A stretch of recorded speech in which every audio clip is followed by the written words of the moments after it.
Good morning, Vietnam!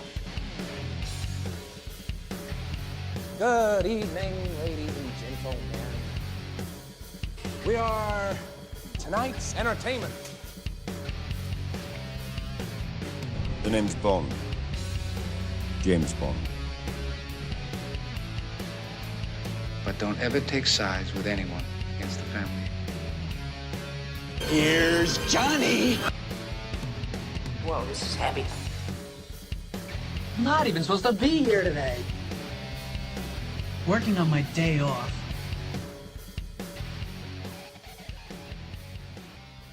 Hello, ladies and gentlemen, and welcome to the fourth episode of the Showtime with Roman podcast, the not-so-feature-length podcast where I, your host, Roman RBC, brings on a guest and we talk about our favorite medium/art form in the entire world, movies, and how they connect with us on a deeply personal level, while also talking about a couple movie news topics that are relevant to the movie landscape today.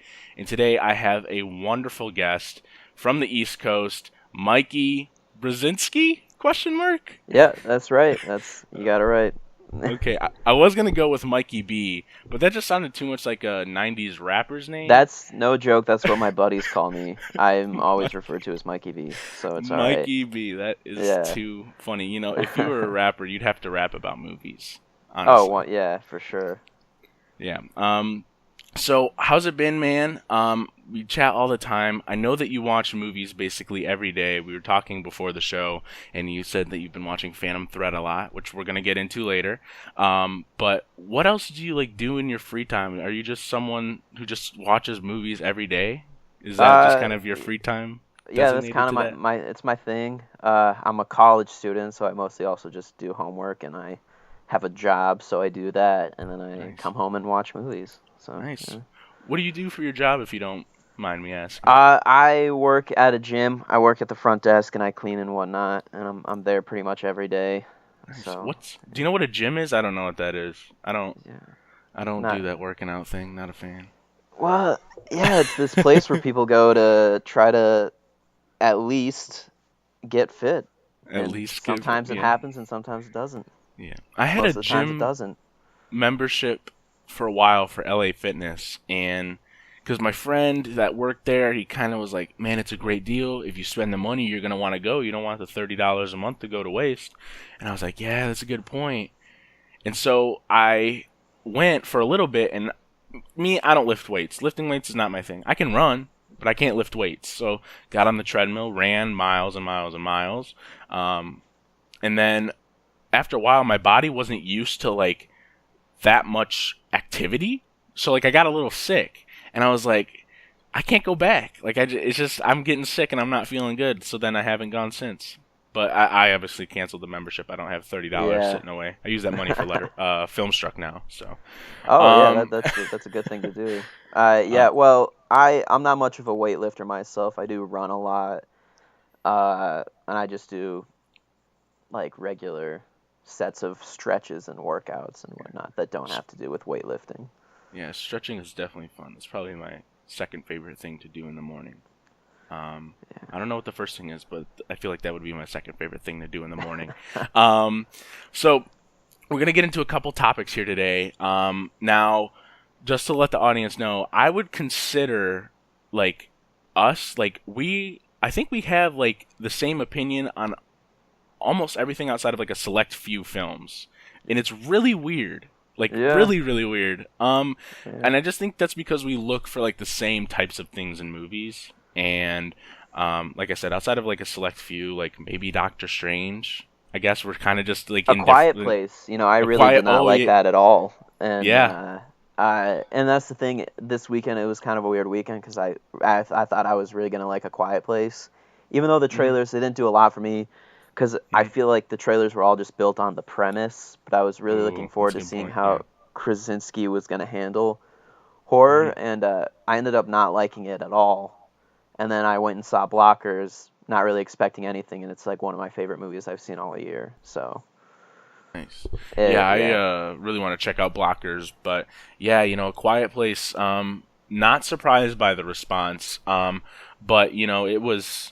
To me, I just really enjoyed it on just because I'm not a big horror guy, and it's not too much of a horror movie. It's more of like a science fiction thriller.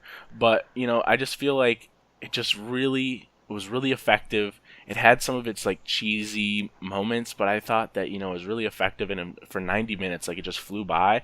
And it's the first horror film I've seen in a long time that I've instantly wanted to rewatch, because I don't want to instantly rewatch a movie like Babadook or It Follows, but for A Quiet Place, I feel like It Follows a ton of times, and the thing for me with A Quiet Place was it still felt like the movie was just built on this like neat premise. It wasn't really anything more than that. And it tried to have heart, and it tried to have like humanity and character to it, but it was too short to develop any of that. There was conflict with the characters, but it was all pretty trite, and a lot of the decisions people make were really forced and unnatural and just kind of dumb.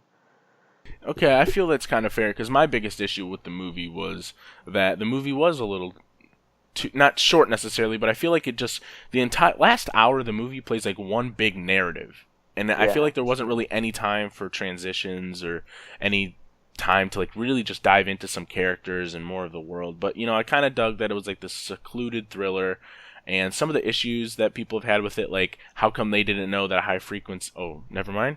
Not going to spoil it. So I'm just gonna keep my mouth shut. But that's the thing. There's a reveal, and you're like, you've been living in this world for like 438 days, and you didn't really try to think about that.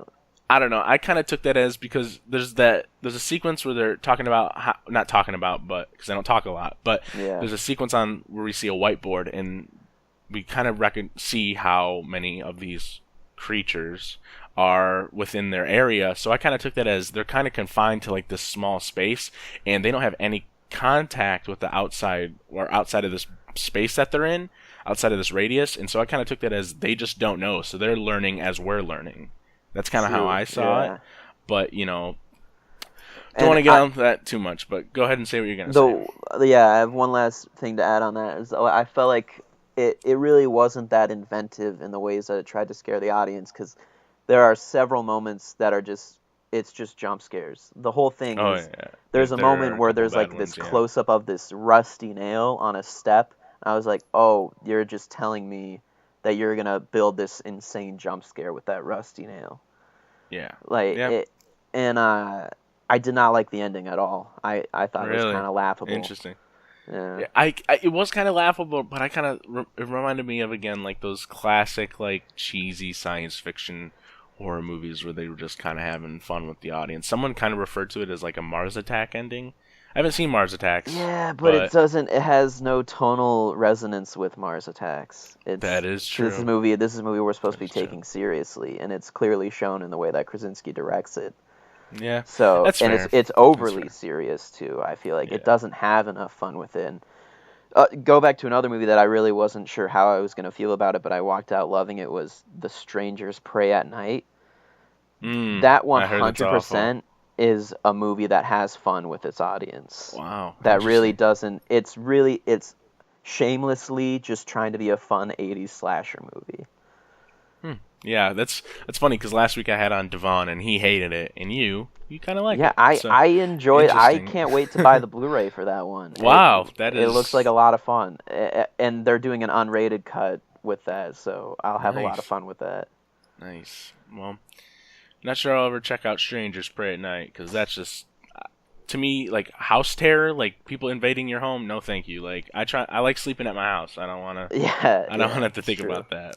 But so the biggest news of the week, honestly, is the trailer that dropped on Sunday, the second trailer for Han Solo, a Star Wars story, and we're just gonna chat about this a little bit.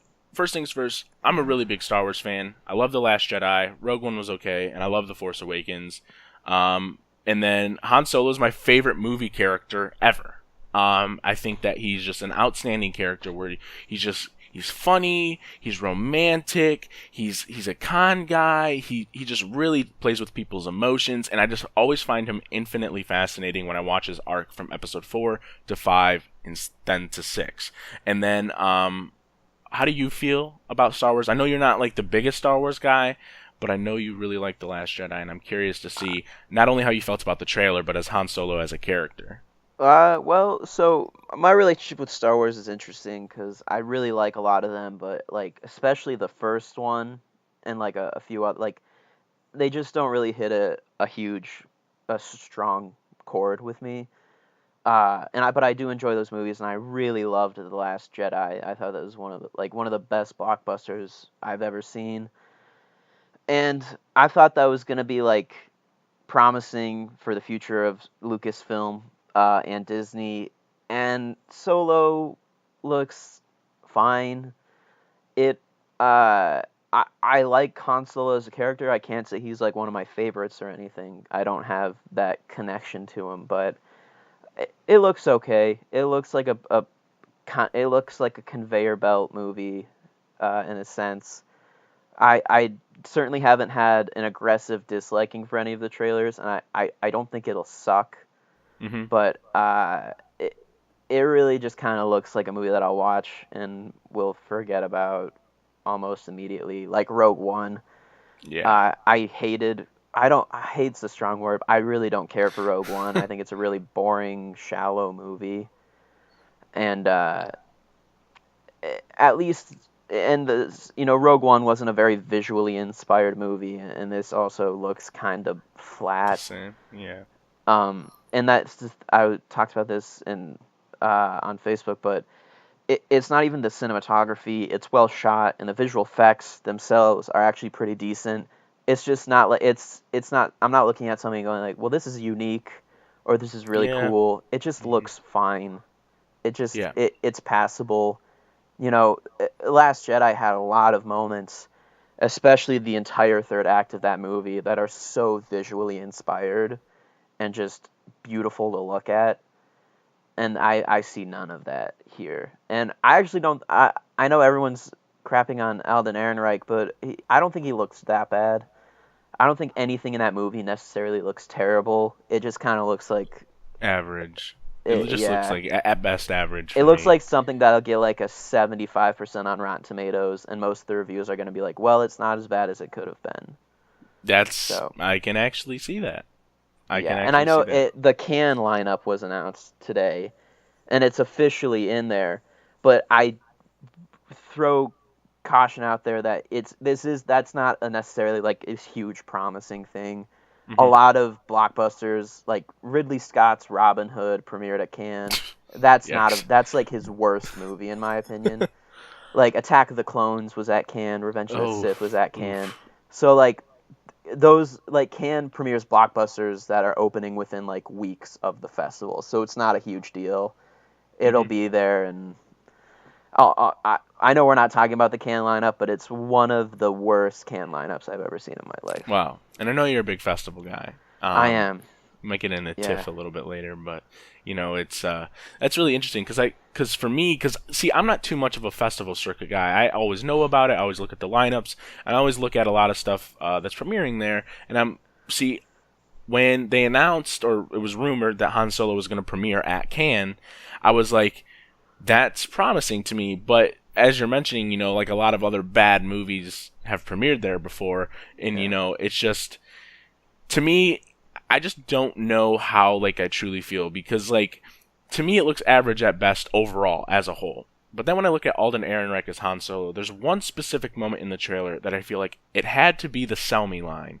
And obviously that iconic Chewie and Han banter that was perfected in Empire Strikes Back.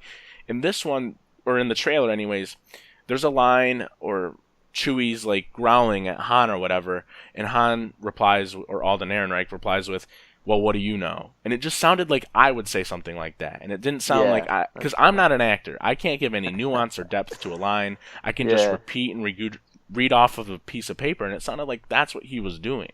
And it's like, when I heard that line, I was like, that's a great Han line, but he doesn't bring any of those Han qualities to that line. And basically all the lines that were delivered, that's how I felt. And there's that line towards the end of the trailer that, to me, it's just so stupid, because it felt like it was just like, ooh, we're just messing or subverting your expectations with saying, I've got a good feeling about this instead of a bad feeling about this. It's like, Lawrence Kasdan, this is his last Star Wars movie, but it just feels like he wouldn't write something like that to me. And Yeah. it just, I don't really know. I mean, I understand what the goal is. One, to make money. But two, they really want to capitalize on the fact that Han Solo is now gone. I knew this was going to be the movie we're going to get as soon as Han Solo died in The Force Awakens. And I want to see it, one, because I'm a big Star Wars fan and because I'm a big Han fan. But three, because I really think that it's just going to probably reaffirm my stance on the Star Wars spin-off films in general and why they're completely and entirely pointless. They do nothing for the universe. They only shrink it down in size, and they just try and objectify and quantify everything. And it's like, you can easily just keep the movie magic there. Star Wars birthed, to me, movie magic in terms of pop culture. And so Yeah. I just really wish they would kind of let it be and kind of just let it go, but you can't stop the production process now. We're going to get an Obi-Wan movie. We're apparently going to get some Boba Fett and Jabba the Hutt stuff, and I it's think like, an slow Obi-Wan down. movie would work really well, and I think a lot of what's going on with Star Wars right now is indicative of what's just going on with a lot of studio filmmaking in general. Is that, you know, when Disney bought Lucasfilm, they sort of promised that they were going to expand the universe and bring on like really unique voices, and we've seen none of that so far. You know, with these, I know they were originally called Star Wars anthology films, which is much better than just saying a Star Wars story. Yeah. But they promised that like it was going to expand the universe, but we're just focusing on like more prequels. Just Yep. I don't need to know all this stuff, and I felt like Rogue One was literally a 2.5 hour movie that was correcting a plot hole. Like it really like, and they need to bring on like, and I know this is something that people get really like dodgy on, but like they need to bring on diverse voices. Yeah, they do. I completely agree. I don't personally think Ava DuVernay would be right for a Star Wars movie, but if they want to hire her, go for it. Like it. Yep. Yeah. I agree, because you know, regardless of what people think, after I saw Black Panther, I had a really good conversation with one of my friends at work, Marcus, and he's a part of the Black community, and he was telling me, that how Black Panther was such a big deal to have this voice behind a camera say that we can give you heroes too, and we can tell your stories too. And as a white person, I would never, I grew up in a predominantly white and black area in the Midwest, and then out here in Arizona, it's so much more diverse. It's almost insane. So when I came out here and saw all this color, I was really confused at 13 years old. But, now talking to Marcus and him kind of explaining to me how truly important it is, not only for him, but for the community that he's a part of, having just white males and white males tell these stories, it's just, you're not really having that diverse cinematic language that we cherish. And, that's the most important part of going to the movies, is being able to see how someone's perspectives and outlooks and experiences in life can kind of be conveyed throughout their cinematic language. And one of the positive things I took out of A Wrinkle in Time. But, it's just, if you can just get some diverse voices in there, then we should be fine. But again, all these movies, like, they look and feel generally the same. I understand they're in the same universe, but the cinematic language themselves, the way the camera's used, it's all like the same it's been since 1977.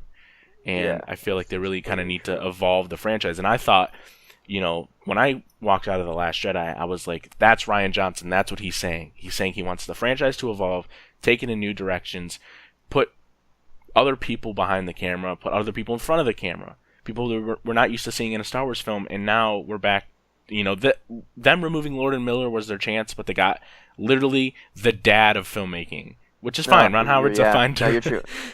Well, he's a fine director, but come on.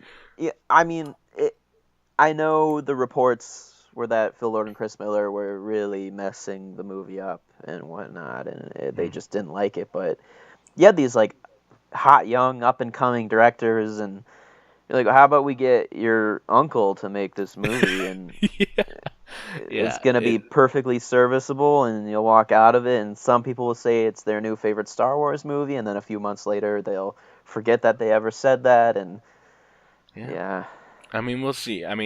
We never know.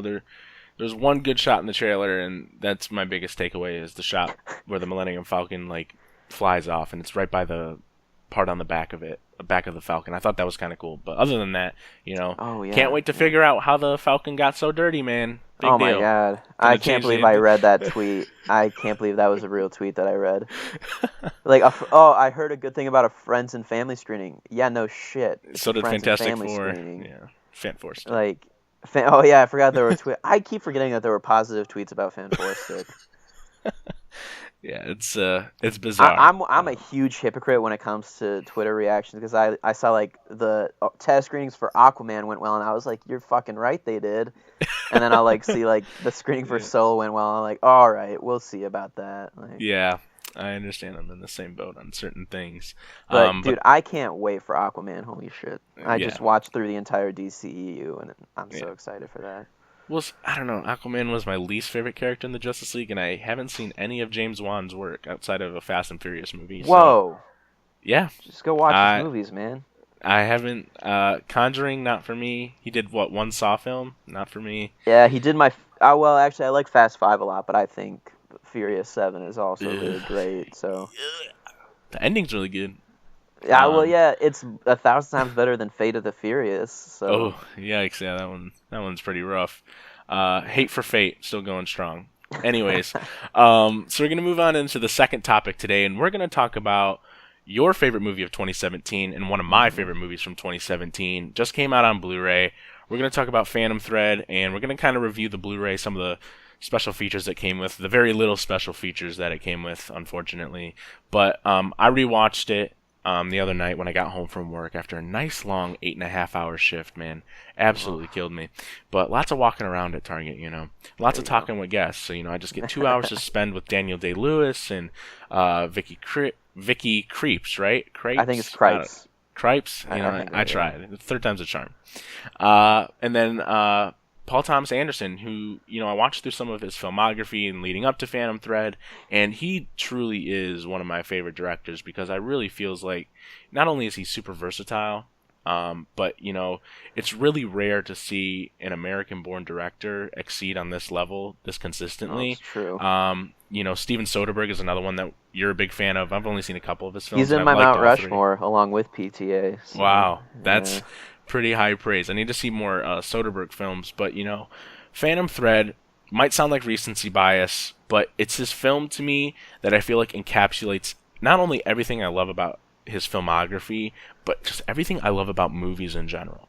I think it's got outstanding character work, superb direction, gorgeous cinematography, just mind-blowing score that this time, the second time I watched it, the Johnny Greenwood score, it should have won the Academy Award. I'm going to argue it till the day I die. Oh, it should have. I mean, it starts like super elegant and romantic and beautiful, and it's like you're just falling in love with the movie as the score is playing out. There's not too much dialogue early on, and then as we learn more about the characters, as we learn more about their past, the music gets a little bit darker, a little more tragic, and honestly, as I was sitting there watching the movie, my brother wasn't really paying attention too much. So it may have been just talking to myself, but I basically said, if I could make movies, I would make movies like that.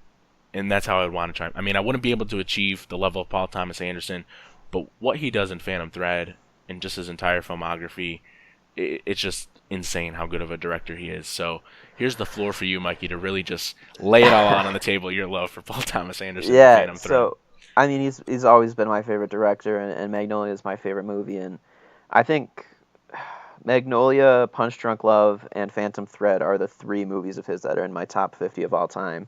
And I actually think, I know I've had debates with a lot of people. I know there are also a lot of people that agree with me. I think Phantom Thread is like quite possibly the funniest movie we had that came out last year. It's hilarious, man. It's really funny. And so the first time I saw Phantom Thread, it was at the Music Box Theater in Chicago, and they were playing it on 70 millimeter, and I had driven quite a distance and taken a train to get there, because those are the lengths I'm willing to go just to see a new PTA in 70 millimeter. And it was a full theater, and it was just hundreds of people in there. It was sold out, and it was like this huge event. It was 70 millimeter on this big ass screen, and I was sitting like 3rd row from the front, and it was just this like beguiling experience unlike anything I had ever had in my life. Because this is only like the third PTA movie I've seen on a big screen in its initial theatrical release. I saw The Master in 70 millimeter. I saw Inherent Vice when it came out in theaters. I didn't get to see that one on film, and now I've seen Phantom Thread. And it's one of those movies because, and I know I'll never ever be on the level of Paul Thomas Anderson. I won't even be close. Yeah. But the amount of, and we were talking about this with the special features, especially you see this in the camera tests. And after I've seen this movie like 8-9 times now, and the amount of detail put into every single thing, in the lighting, in the lenses, in the saturation, and where the camera's positioned, and in the contrasts and angles and whatnot, it blows my fucking mind. And not only that, but the meaning that each little detail has into driving the characters and their relationships and understanding their actions, it like fucks with me on several levels. Yeah, and it's remarkable. It was one of those things when I walked out of it, seeing it for the first time, I was speechless. I didn't really know what to think.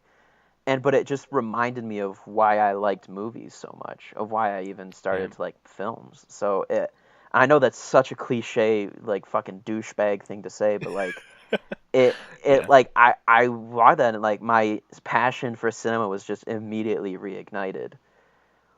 So and I remember like I think the following day I saw The Commuter and I was super positive about it, and I'm nervous to rewatch that because I was high on cinema and whatnot when I saw The Commuter.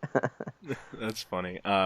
So my experience with Phantom Thread, I think there was like 8. I think there was about 10 to 20, which surprised me. I thought I was only going to be like one of like 6, but there's about 10 to 20, maybe 20 to 30 people in there, and there was a pretty big response to it.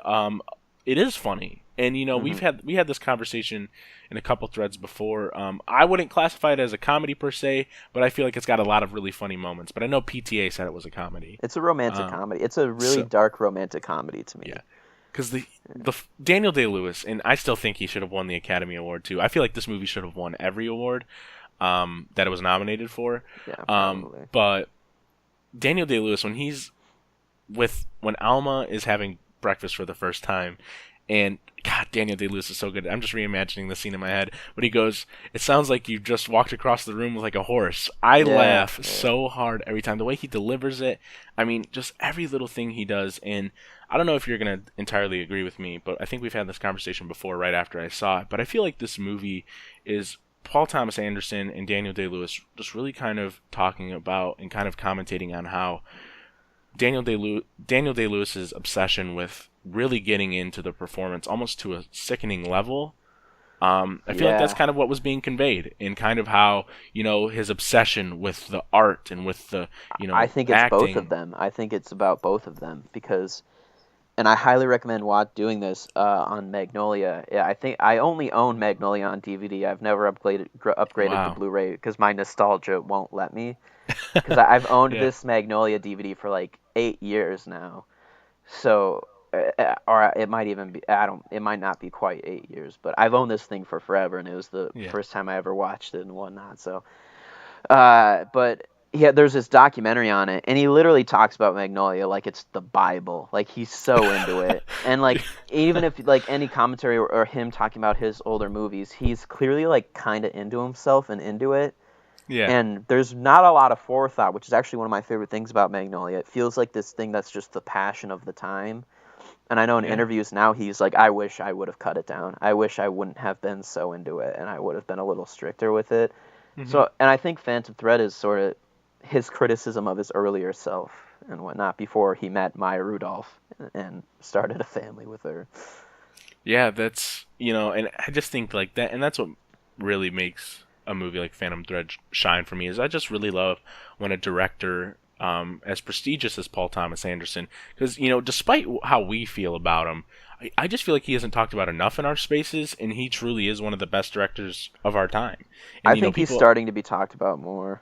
I know there was a lot of years, because especially Inherent Vice was not a hit with a lot of people, except for hardcore PTA fans. So I mean, I think it's I honestly think Inherent Vice is like one of the funniest movies ever made. I still haven't finished it. Oh, dude, you gotta. It's so funny. And that's another thing that on rewatch, it just kept getting better. But yeah, he's getting talked about more now, and he'll never obviously be talked about as much as someone like Nolan. But yeah, I just really appreciate when directors are able to kind of just commentate on themselves and kind of talk about their filmography and their work and their obsession with the art form and stuff like that. I just always am fascinated by that. And Paul Thomas Anderson, man, he knows how to make a movie, and he knows how to make characters just because despite how crude and slightly rude Reynolds Woodcock is, there's this empathy, there's this sympathy for him. There's, you really understand where he's coming from, and rewatching it a second time and just the sprinkling in of him talking about his mom early on and kind of how he's been absent, because his sister's, always hard on him and, always, keeping him checked. And Leslie Manville, by the way, God, what a great performance. She should have won, and then I also think that Vicky Krieps should have been like written in on the ballots and then won Best Actress. But she was great because even though I love Frances McDormand is like one of my favorite people in the entire world, and I just really think that the movie is just a tour de force of filmmaking. I would have liked a couple more special features. They had behind the scenes like photos. I would have liked more of a featurette on that, but the photos are amazing, and I love. Oh, they're gorgeous. I watched the whole thing just to listen to the music, but the music, man, I can't talk about. And you touched Johnny. I think Johnny Greenwood's score for Phantom Thread is my favorite score maybe ever. I need to think about that a little bit more. Yeah. And I've been listening to his score for You Were Never Really Here, and I can't wait to hear that in the context of the movie. Because I'm seeing that. I think I'm going to see that next Friday, either next Thursday or next Friday. Yeah, I'm sure I'll check out that flick in the future, I'm sure. Yeah. Anyways, moving on to personal movie questions. So, you're a big Wes Anderson guy, right? I wouldn't say he's in my top 10, but I've never disliked one of his movies, yeah. Okay, so Wes Anderson is pretty divisive this day and age, I feel. I think he's okay. I've loved 2 of his films. The rest, I don't care for. Moonrise Kingdom, I don't like. Rushmore, I don't like. Couldn't finish Royal Tenenbaums. And I haven't checked out, like, Darjeeling and... Oh, you haven't seen Darjeeling Limited? No, I haven't, but I've heard nothing but amazing It's literally things. Like my favorite movie. It's in my top 25 of all time. I love that movie so much. And it's one of those movies that, like, I've seen it so many times, and every time I think like, oh, this won't make me cry this time, and then it makes me cry. So, and like I mentioned earlier, is that we're generally on the same page. So the odds are I'll probably like it. But hopefully. You have brothers, right? I do. I am the oldest of 10. Okay, well then, brothers. You might that movie might fuck you up. Then I'll just say that. Like, yeah, Brotherhood films really get me. Sing Street and Warrior, 2 of the most recent ones that really, oof. If anyone wants to see me ugly cry, pop in Warrior. I'll watch it with you, and I'll, oof. Yeah, Warrior fucked me up for sure. I mean, nothing fucks me up like Manchester by the Sea. Oh yeah, we're the last line of defense, by the way, for that movie. I feel we're I feel like people have turned on it, man. Manchester by the Sea. I don't think that many people have turned on it. It just feels I think there are a lot of people that started out just not loving it in the first place. It's just, man, I just feel like I'm the last line of defense for so many goddamn movies, so it's okay. Yeah. So, what about Wes Anderson's style appeals to you? What attracts you to the theater to see his films and really get you to cry, get you to just really feel on this like emotional level? I mean, I just find him entertaining. I find his style fun. I think, when he actually goes for the emotion, like Bottle Rocket, Rushmore, are 2 movies that I like, but I just like it. Those just file under the entertaining. But especially with Darjeeling Limited, it really hit this soft spot for me in the way that it approached brotherly relationships, and especially a complex, difficult, dysfunctional brotherly relationship. These people that were raised in a really unconventional household, and they're really all they got. And and every time I watch it, it at least makes me choke up a little bit for the way that the arc that they go through. And I know that movie's been criticized lately because it takes place in India and you're following these three white guys, but I also think that movie's a little bit of a commentary on these people that are so inside their own dumb fucking heads and don't really understand that there are these people living around them that don't have what they have. And I think that movie, more than just a study of these really fucked up people, is also a look at this, like, at sort of understanding the context of the world you're in, and just taking a second to step out of your own bullshit and look at the people around you. And I think he does Royal Tenenbaums is another one. It just deals with family dysfunction in a really unique and insightful way. That's another one I really like. And then The Grand Budapest Hotel is just this beautiful, sprawling epic of a movie. It's gorgeous. And love that movie, man. I like the symmetry too. I remember I watched a Q&A with him and Noah Baumbach, who wrote Fantastic Mr. Fox and is also one of my favorite directors. And the way that he deals with family dysfunction also fucks me up a lot. Oh, Meyerowitz, man. We're both on the same page with that one. That one was... I don't even want to talk about that movie right now. Okay, for sure. But I was watching a Q&A and someone asked, like, who are your directorial inspirations? And Wes Anderson said Stanley Kubrick, and you just see it in the symmetry and the perfection of every frame is so good. And like I said, I wouldn't say he's one of my favorites, but any movie he makes, I'll go see. I'll probably enjoy it. I've never disliked a movie of his. Yeah. So, yeah. Yeah, I feel like with the two movies I really like of his, Grand Budapest and Fantastic Mr. Fox, is just that I actually believe in the characters, and I actually believe that it's just... I feel like I get the comedy more in there, because when I watch Rushmore, I wanted to turn it off about 25 minutes in, I'm going to be honest. I just had to push myself through, and this is obviously... I know you're a huge fan of him, but to me, I've never been the biggest fan of Bill Murray, and it's really hard for me to... I don't know, like, you just feel like you got shot in the chest, but... It's my favorite. It's just... And he's a big Cubs fan. Awesome, that's good news. Yeah. But, it's like... I just can't get into him as a performer, and I love how he just really rounds out his cast with truly amazing actors. Ray Fiennes in Grand Budapest Hotel is one of the most underrated castings that people don't talk about enough. I can't believe he wasn't nominated for an Academy Award. He is outstanding in that movie, and I really need to rewatch that movie again. It's been so long.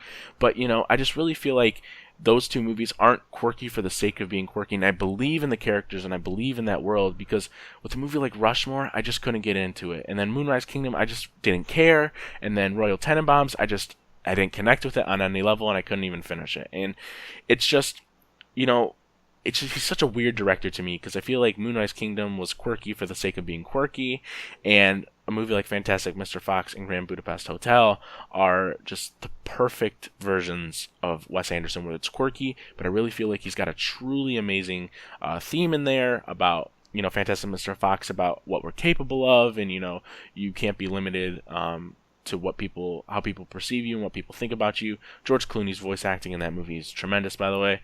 Willem Dafoe is the Rat. Yeah, it is. Makes me laugh every time. But I feel like he's a really good director, but I just feel like sometimes, like, his movies I feel like I fail to connect with them on a personal level. And it kind of upsets me, because I know a lot of people in our space really, really, really, really like him on that level. Yeah, I mean, that's totally fair. And I think, I mean, in my opinion, I don't think The Royal Tenenbaums is, like, terribly quirky. Mm-hmm. But I think The Darjeeling Limited is one of his least quirky movies. I mean, it has really funny moments, but I think those funny moments work for me so well because they're stooped in the reality of these brotherly relationships. Yeah. So, yeah. I'll definitely try and check it out soon, because we're about to talk about his film that's out, but it's coming out still for some people soon. But basically, the other day, a coworker loves Darjeeling Unlimited, and she told me, she goes, because we're at work, obviously she doesn't want to talk to him inappropriately, but she said something about Owen Wilson being on a boat, looking at someone and calling him an asshole, and it made me laugh. So I can't wait to check it out. But let's gonna move into our second part of this segment here. But what is your favorite animated film? We're gonna be previewing Isle of Dogs. Just really briefly, what's your favorite animated film and why do you love it? you already sent me that question earlier, and I had to think about this, but it's probably My Neighbor Totoro. Just because it's... I haven't seen it, yeah. Wow, dude. Goddamn. I know.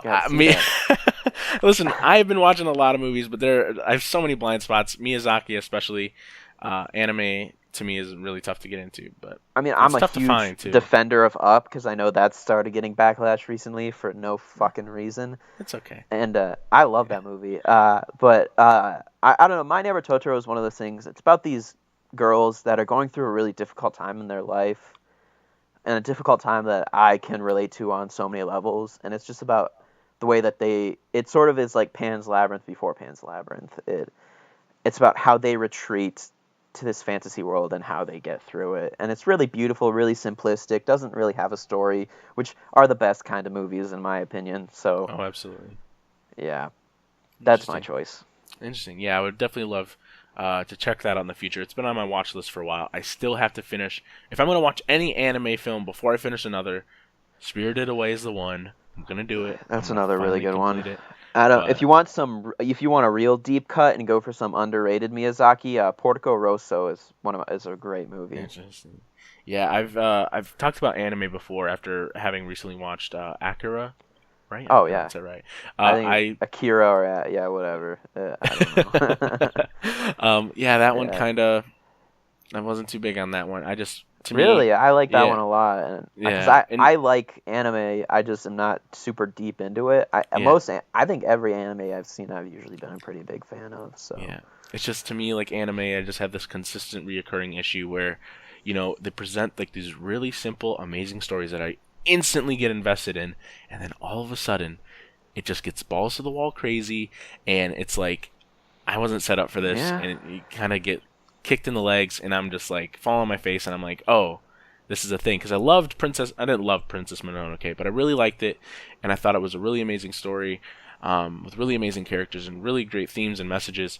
But then like I should love Akira because it's like Blade Runner in a lot of ways, but it just didn't hit me on any level. And so that's why anime, I get kind of worried and cautious, because I have seen some of Spirited Away, and I really dug it because I felt like it made sense why things were so crazy and why things were so magical and why things were the way that they were. But when you start your film rooted in like this really intense, really cool, interesting crime drama where motorcycle gangs are like running the city, and then kind of just dive deep into like this almost Dragon Ball Z level of stuff, I just couldn't get into it. Yeah, that's kind of why I like that movie too. Have you seen any like Ghost in the Shell like anime and whatnot? No, I haven't seen Ghost in the Shell. That one's on the watch list as well. I know. You're a big fan of that.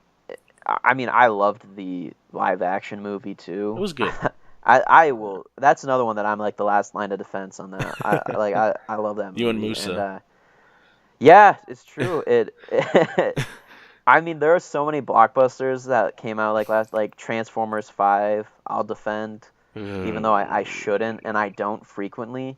But, but the Ghost in the Shell anime, especially the 2 movies that they made, which is I think it's just Ghost in the Shell 1 and Ghost in the Shell 2: Innocence, are some of the best movies I've ever seen. So I'll definitely check those out in the future.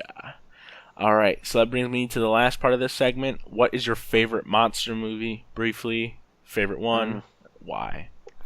I don't really know if I have a favorite monster movie. I don't know. I have to think about that because I like a lot of Universal classic movies, in a lot of ways. But I'll just go with it just because it's super recent. I loved the Godzilla reboot from 2014. Yes, cinematic twin coming in clutch. Okay, really like that one too. Really, I thought it was really underrated.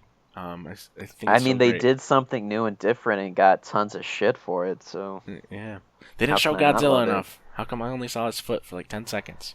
Chill out. Even though the third act of that movie is some of the best blockbuster action ever. If you want to learn how to utilize space in your action scenes, Godzilla, Godzilla, Man of Steel would be the 2 that I would. Man of Steel for sure. Yeah. Wonder Woman as well.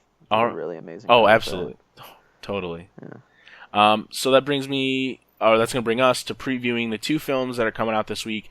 Isle of Dogs is getting its biggest release, and Rampage gets its wide release this weekend. Let's just kind of briefly go through Rampage real quick. So it doesn't look good. No. Like, it looks really bad. Just kind of, what are you kind of expecting out of it? Are you seeing it tonight? Are you seeing it this weekend? I'm not seeing it, period. So, yeah. Wow, like you're not even gonna see it. I'm not. Wow, that's one of those. We talked about this with the Greatest Showman. It's like I don't even have the emotional or physical drive to go on my laptop, find some shitty torrent of it, and then watch it. So I'm definitely not going to drive out to a theater and use my good movie pass on it. Wow, that is. And I saw God's Not Dead 3. Like this is, but. I mean, come but on, I didn't see Jumanji in a theater either.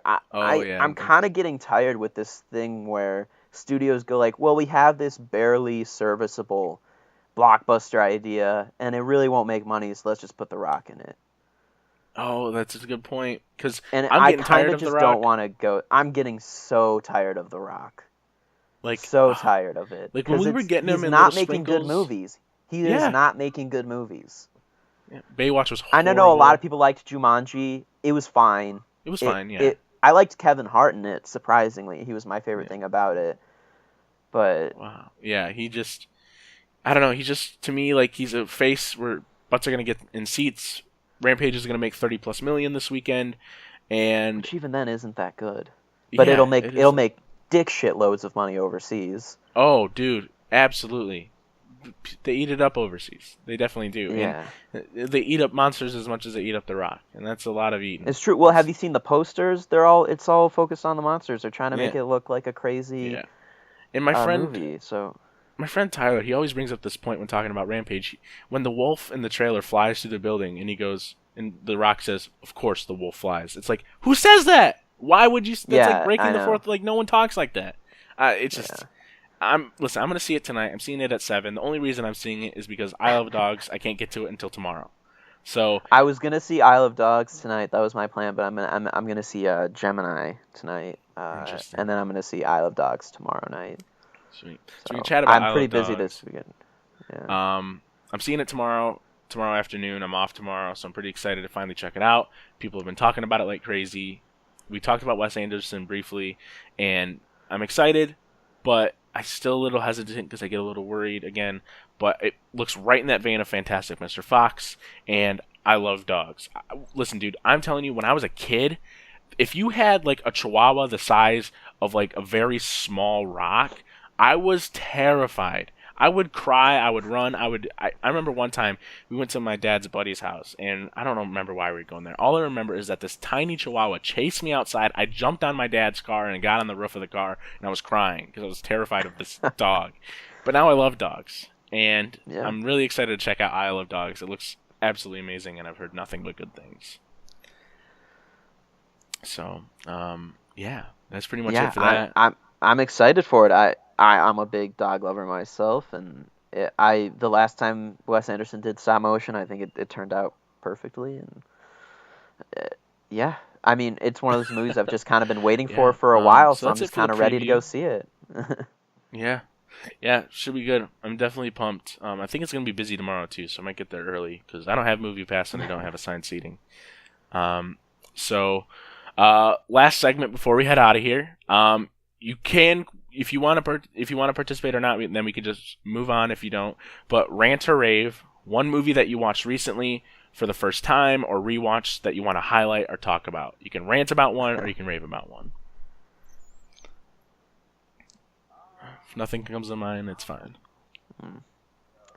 I don't have anything to rant about. But I'm doing next week. I'm doing a presentation on Krzysztof Kieslowski's Three Colors trilogy. So I've been rewatching those 3 movies repeatedly just to perfect my presentation on them. So, and nice. I know I've been meaning to get to those. Those are really popular movies, but I know that especially with newer generations, they haven't quite made the rounds yet. So I'd really just implore people to go check those movies out. They're really beautiful and meaningful films, and they're also kind of even funny in parts, especially White, the second film in the trilogy, is one of my favorite dark comedies ever made. And the Criterion released the box set. They're on Filmstruck. Yeah. I'm pretty sure you can go to any library that has movies and they'll have them. I implore people to check out that trilogy. Nice. Yeah. What's the first one in the trilogy again? Is it Red? Red is the last one, and do not get the order of these movies incorrect, because it's actually super important that you see them in order. Okay, so it's white. It's blue, white, red. Blue, white, red, and red is like that. It might eventually take over Blade Runner as my second favorite movie ever made. So whoa, yeah. That's pretty crazy. That's pretty crazy. Definitely want to check them out. I've been meaning to a lot. I've got a couple friends on my friends list on Facebook that always talk about them. So, I'll try and get around to that soon. But that sounds interesting, man. Best of luck with that. So I did make some notes for you and I sent them to you, but I was at work last night and I thought of something that would be kind of fun. Something that could kind of just spice things up a little bit. So I came up with a game. It's a quick 1-minute game. That's all it's going to take. So I'm going to get my timer ready. All right. And basically, it's called Simple Enough. And I'm sorry if another podcast or another show has this, but I just thought of it yesterday and I thought it was kind of decently clever. Asked a couple people about it and they'd actually want to participate. So it's called the ABCs of Movies. You have 1 minute to pick a movie that starts with the letter of the alphabet, starting from A and going all the way down to Z. Couple rules. The name of the movie must start with the letter of the alphabet. For example, The Greatest Showman only qualifies for T, not G. Okay? Oh, wow. Okay. So we're going to make it a little difficult for you because it's doable. It's definitely doable to get from A to Z in 1 minute, but you cannot waste any time. So you got to be on your shit. As for franchises, the letter the franchise begins with counts, but you have to say which film. So you can't just say Harry Potter. You have to say Harry Potter and the Chamber of Secrets. Okay? For example, you can't just say Lord of the Rings. You have to say Lord of the Rings and what? Harold and Kumar what? Stuff like that. You can't skip a letter. Sounds awful. And my record is 15. So, and it's not, I got stuck at Q. Right. And then I started thinking of a bunch of Q movies. So I'm going to give you a second. Let me know when you're ready. And then I'll start the timer, and then start from A and try and make it down to Z in 1 minute. All right, let's go. All right, and 3, 2, 1, go. All right, Atomic Blonde, Batman vs. Superman, Close Up, Do the Right Thing, Eyes Wide Shut, Fargo, Good Time, Hellboy,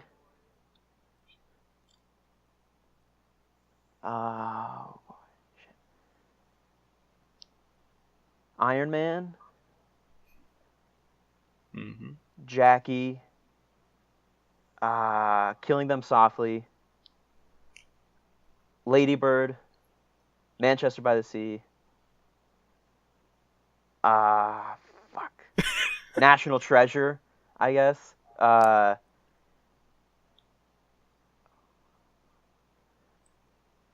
Ocean's 11.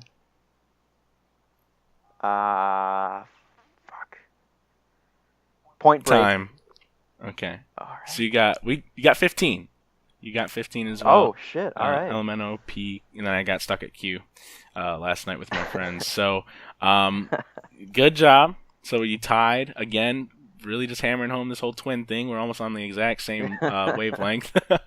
But yeah, funny thing is I couldn't think of a K for a second, and I said Killing Them Softly too, and I don't even think I've seen it. Really? But I don't know why. I don't even know why that came to my mind. Neither do I. I haven't seen that movie in years. I don't even own it or anything. I just. I know, that's funny. I was thinking about my Blu-ray shelf, and for some reason, I thought of Killer Elite. I couldn't even think of Kill Bill or Kick-Ass, but then I said Killing Them Softly. Oh, wow, that's a deep cut. Killer Elite? Yeah, my dad bought it on Blu-ray, and he watched it, and I haven't seen it. I think that's the most anyone's ever thought about Killer Elite in the past 5 years. I haven't seen it, and I don't have plans to, but that's pretty funny.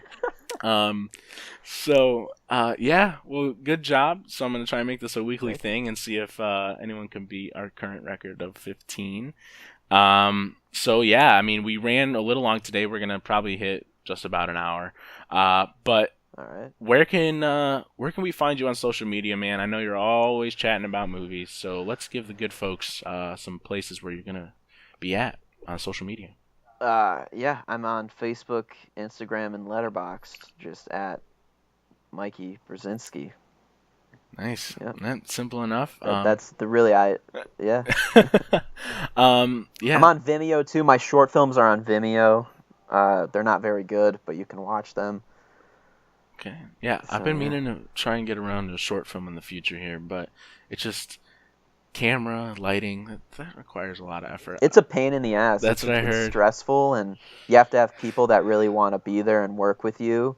Mm-hmm. And if you're just working with your friends, they're going to dick around the whole time, and it's going to end up taking what could have been an hour-long shoot and making it a 3-hour-long shoot. So, ooh, yikes. Yikes. Yeah, if anything, I feel like I would be a pretty good producer. Can't direct, but I might be able to produce, because I helped my friend set up for his short film that he made, which should be done, and I can't wait to check it out. But, it just, being able to be a part of putting a movie together just seems like the coolest thing. And it's really rewarding. Yeah. I mean, I didn't do too much, but I moved around a lot of stuff, and he wanted to sort of, his main character dies in this short film, and he's a huge Superman fan, so he put like a Death of Superman poster up in like a corner, and you can barely see it in one of the frames. I was like, that's some pretty decent visual storytelling for just a guy that's just trying to get his feet wet. So, yeah. You can find me on Facebook at Showtime with Roman now on Facebook. Hopefully Facebook allows the name change. Apparently they haven't been doing anything to help me out because Mark Zuckerberg's been locked up over in DC. But you can find out you can check out the podcast here on the YouTube channel Showtime with Roman every week. Next week, big week, Avengers Infinity War special. We're 2 weeks out from what's looking like the biggest movie of the year. Hopefully it turns out okay. I'm going to have guests on, plural, so more than one, and it's going to be a good time. We're going to be talking for a really long time about Infinity War, kind of just a lead up to the Marvel Cinematic Universe.